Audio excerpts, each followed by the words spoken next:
Hey guys, I'm Meteorologist Chris Tomer. Let's talk some mountain weather, and storm number 1 is underway.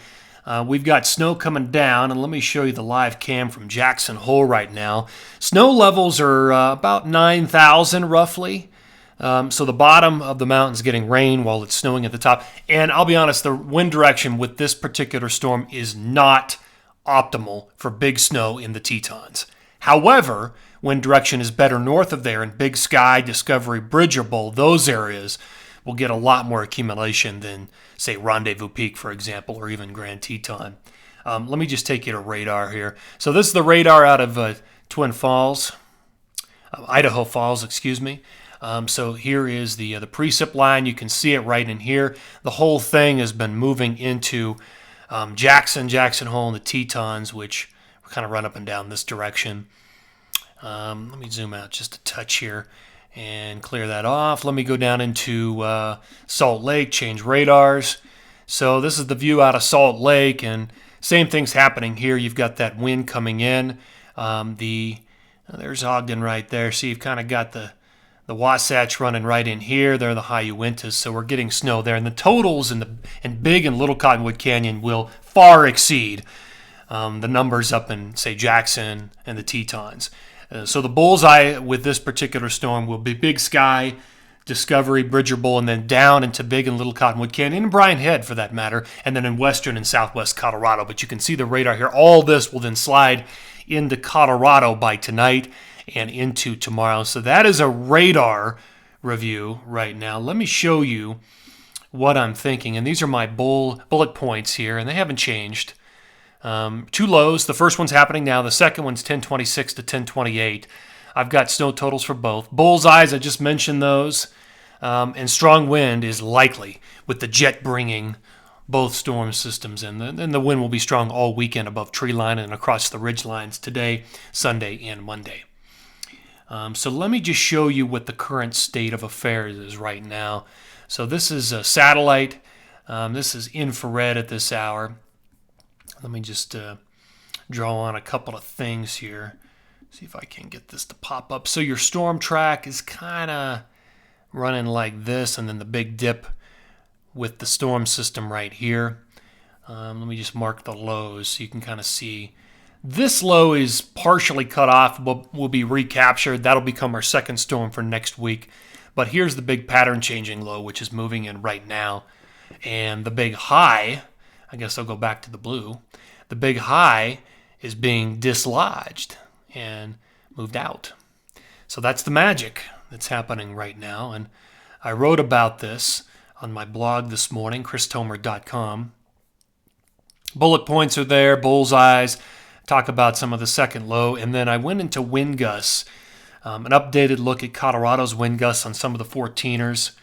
It's going to be intense on Sunday, especially in the afternoon.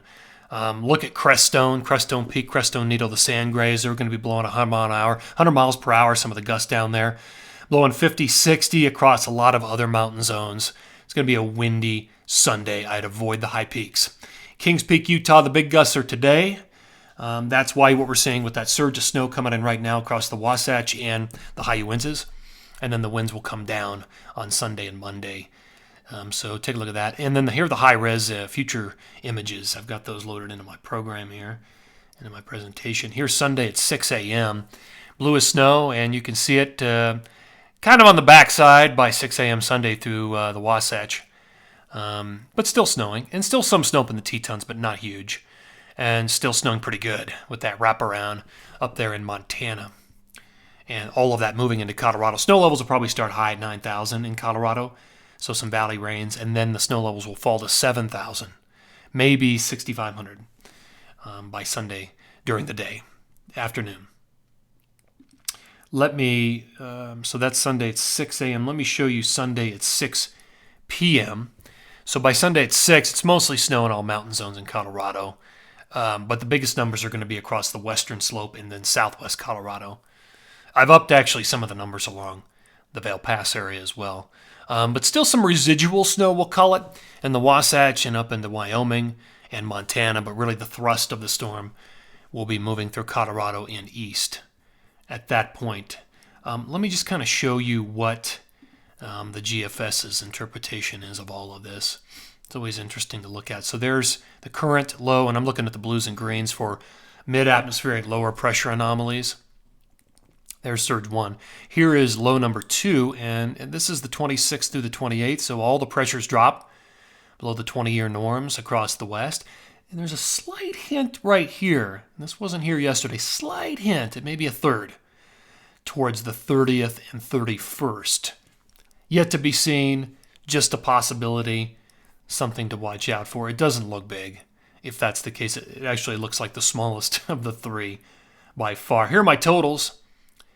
22nd through the 24th. So some of the numbers in Colorado have gone up, like Vail, snow mass now at 9 to 10 inches. Even the numbers at the tunnel have gone up an inch or two. But the biggest numbers are down in the San Juans. You're looking at about a foot in Telluride, Silverton, and Wolf Creek.